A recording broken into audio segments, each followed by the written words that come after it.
कि जब मिस्र के एक बड़े रेतीले मैदान में हवाओं का एक खतरनाक तूफान आया। ये तूफान दरअसल उस रेगिस्तानी मैदान में आया था कि जो मिस्र की राजधानी काहिरा से लगभग 550 किलोमीटर दूर अबायदा नाम के शहर में मौजूद है। मिस्र का ये एक ऐसा शहर है कि जो इतिहास के मामले में काफी अहम माना जाता है। वो इसलिए क्योंकि अस्सलाम वालेकुम वरहमतुल्लाहि वबरकातुहू। उम्मीद है आप लोग सब खैरियत से होंगे। मैं भी अल्हम्दुलिल्लाह अल्लाह का लाख लाख शुक्र है सना खैरियत से। आज इंशाल्लाह जिस रिकमेंडेशन देने आ रहे हैं RH नेटवर्क चैनल का नाम है। इनके चैनल का लिंक मैं डिस्क्रिप्शन बॉक्स में दे दूँगा।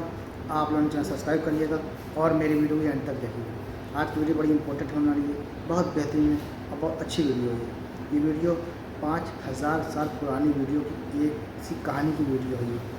उस वक्त जब फ़िरौन की हुकूमत हुआ करती थी, वो फ़िरौन जो बहुत जालिम था, अपने आप को खुदाई दावा करना था, उसकी कुछ कश्तियाँ जो रेगिस्तान में दबी थी वो मिली हैं। उस पर ये वीडियो है पूरी। तो आइए जानने की कोशिश करते हैं कि उस दौर में ऐसा क्या हुआ था जो कश्तियों को मतलब दफना दिया जाता था या डुबो दिया था, जो भी था। तो उसको ये साइंसदानों ने निकाल लिया है और उसको पूरा पता भी लगा लिया है कि ये फ़िरौन की ही कश्ती है या किसी और की है या जो भी मामला है। इस वीडियो के जरिए से मुझे जानने की कोशिश करेंगे।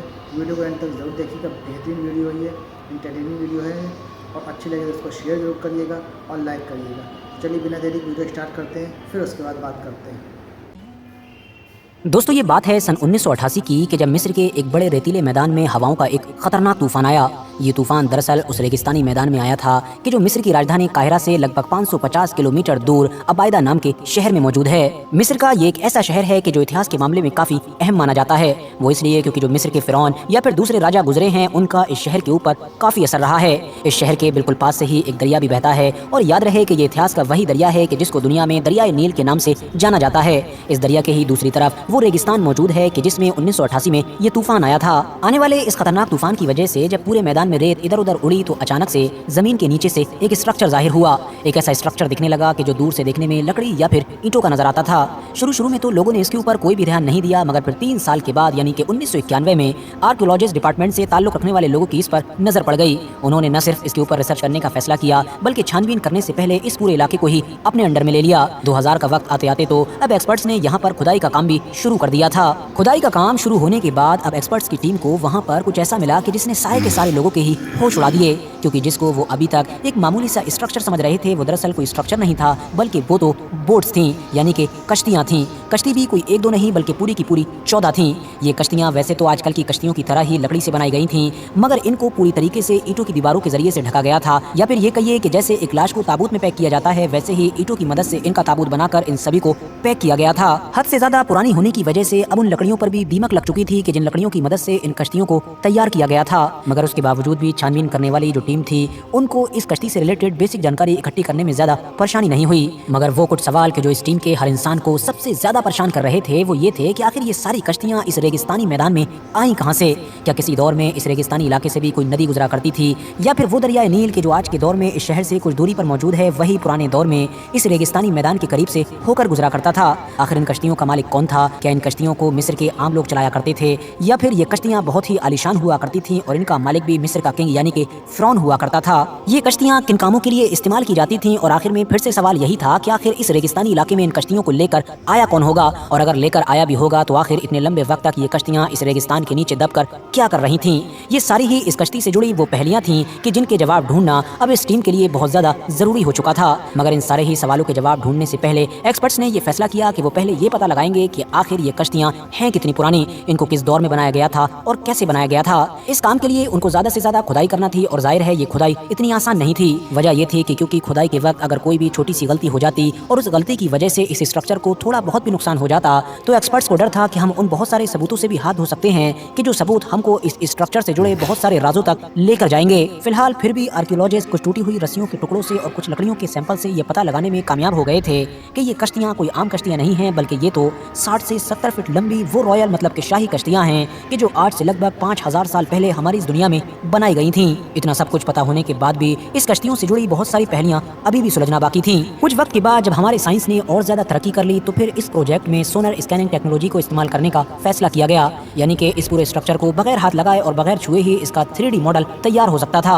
जब इस टेक्नोलॉजी की मदद से इसका 3D मॉडल तैयार किया गया और जो रिजल्ट निकल कर आया उसने पूरी टीम को ही हैरान करके रख दिया, क्योंकि इस मॉडल के बनने के बाद अब ये बात भी पूरी तरह से क्लियर हो चुकी थी कि ये कश्तियां कोई आम कश्तियां नहीं थीं, बल्कि ये तो हमारी दुनिया का सबसे पुराना और सबसे बड़ा कश्तियों का बेड़ा था। साथ ही ये बात भी क्लियर हो चुकी थी कि इस जगह पर इन सारी कश्तियों को पूरे एहतिमाम के साथ लाया गया था और इस खास जगह पर लाकर फिर एक दूसरे के पैरेलल दफना दिया गया था। रिसर्च करने वाले लोगों को अपने उस सवाल का जवाब भी मिल चुका था जिसमें वो ये सोच रहे थे कि शायद ये कश्तियां उस दौर की होंगी कि जब दरियाए नील रेगिस्तान के इस इलाके से बहा करती होगी, मगर अब उनको ये क्लियर हो चुका था कि दरियाए नील तो वहीं पर थी जहाँ पर आज के दौर में है, बल्कि इन सारी कश्तियों को तो बहुत ही दूर के रास्ते से लाया गया था और एक डेफिनेट पैटर्न में लाकर यहाँ पर खड़ा किया गया था।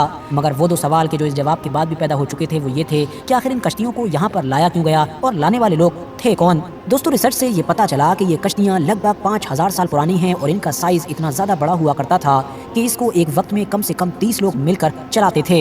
इन सारी कश्तियों को लकड़ियों की मदद से रस्सियों से बांधकर बनाया जाता था। इनकी खूबसूरती को बढ़ाने के लिए इनके ऊपर अलग अलग तरह के डिज़ाइन भी बनाए जाते थे। जैसे जैसे ये रिसर्च आगे बढ़ती गई वैसे वैसे इन कश्तियों से रिलेटेड अब और भी राज खुलना शुरू हो गए थे। कुछ वक्त के बाद एक्सपर्ट्स को ये भी पता चल चुका था कि ये कश्तियाँ कोई आम कश्तियाँ नहीं हुआ करती थीं, बल्कि इनकी कीमत इतनी ज़्यादा होती थी कि इनको उस दौर का कोई आम इंसान रख ही नहीं सकता था। इन कश्तियों का जो मालिक हुआ करता था वो कोई और नहीं बल्कि मिस्र के फिरौन मतलब के मिस्र के राजा हुआ करते थे। इन तमाम चीजों के बावजूद भी वो सबसे बड़ा सवाल कि जिसका जवाब अभी भी ढूंढा जा रहा था वो यही था कि भाई ठीक है, सब कुछ पता चल चुका है, मगर आखिर इस रेतीले मैदान में इन कश्तियों को लाया ही क्यों गया था। इस पर भी जब गहराई के साथ रिसर्च की गई तो पता ये चला कि इन सारी ही कश्तियों को बाकायदा एक साथ यहाँ पर लाया गया था और फिर इनके चारों तरफ ईंटों की दीवार को खड़ा किया गया था। फर्श भी ईंटों का बनाया गया था और फिर कश्तियों के इस पूरे बेड़े को महफूज रखने के लिए उन 4 दीवारियों के ऊपर छत भी बनाई गई थी। जिस जगह पर इन सारी कश्तियों को लाकर इस तरह से महफूज रखने की कोशिश की गई थी ये वो जगह थी कि जिससे कुछ दूरी पर ही उस दौर के लोगों का मंदिर मतलब की इबादतगाह हुआ करती थी। इसके आसपास के इलाके से ही एक्सपर्ट्स को कुछ बर्तन भी मिले थे जिन बर्तनों को खाने के लिए या फिर शराब वगैरह पीने के लिए इस्तेमाल किया गया था। इन बर्तनों पर भी रिसर्च होने के बाद पता चला कि ये कोई आम बर्तन नहीं थे बल्कि 5000 साल पुराने थे। मतलब इनको भी उसी दौर में बनाया गया था जिस दौर में इन सारी कश्तियों को मतलब के बोट्स को तैयार किया गया था। इतना सब कुछ हो जाने के बाद अब एक्सपर्ट्स इस बात को लेकर तो क्लियर हो चुके थे कि ये कश्तियाँ कोई आम नहीं बल्कि उस दौर के फिरौन की कश्तियाँ हुआ करती थीं। इसीलिए फाइनली अब उन्होंने अपनी इस रिसर्च को दूसरी तरह से करने का फैसला किया। उन्होंने जब रिसर्च की तो उनको ये पता चला कि यहाँ से सिर्फ 1.5 किलोमीटर की दूरी पर मिस्र के एक फिरौन का हद से ज्यादा पुराना मकबरा मौजूद है। जब उस मकबरे की भी छानबीन की गई तो पता चला कि ये मकबरा भी उसी दौर में बना था कि जिस दौर में ये कश्ती बनी थी और जिस दौर में वो बर्तन बने थे। मतलब बर्तन, मकबरा और ये कश्तियाँ सभी आपस में कनेक्ट हो चुकी थी। इंटरेस्टिंग बात तो ये है कि इस मकबरे के आसपास में और भी लोगों की कब्रें मौजूद हैं और ये सारे ही वो लोग हैं कि जिनके बारे में ये माना जाता है कि ये उस दौर के राजा मतलब के फिरौन के करीबी हुआ करते थे। जब फिरौन की मौत हुई तो वफादारी के खातिर और वफादारी दिखाने के लिए इन लोगों ने भी अपनी अपनी जानें ले ली थी और फिरौन के साथ ही दफन हो गए थे। एक्सपर्ट्स का मानना है कि मुमकिन है कि ये कश्तियाँ भी उस दौर का जो फिरौन था उसकी सबसे कीमती चीजों में से एक चीज हो। इसीलिए इन कश्तियों को भी बाकायदा ताबूतों के अंदर पैक करके जमीन के नीचे बिल्कुल वैसे ही दफना दिया गया जैसा कि न सिर्फ फिरौन को दफनाया जाता था बल्कि उसके सारे खजाने को और इवन उसके गुलामों तक को दफना दिया जाता था। वो इसलिए ताकि फिरौन की मौत के बाद जो दूसरी जिंदगी है उसको ज्यादा से ज्यादा आसान बनाया जा सके। याद रहे दोस्तों कि उस दौर के लोगों का मौत और जिंदगी से रिलेटेड जो अकीदा था, जो कॉन्सेप्ट था, वो आज के दौर के लोगों से बिल्कुल अलग था। फिलहाल दोस्तों आज की अपनी वीडियो को हम यहीं पर खत्म करते हैं। तो दोस्तों ये हमारा रिएक्शन जो हमने देखा 5000 पुरानी ये कश्तियाँ जो मिली हैं ये फिरौन की थी।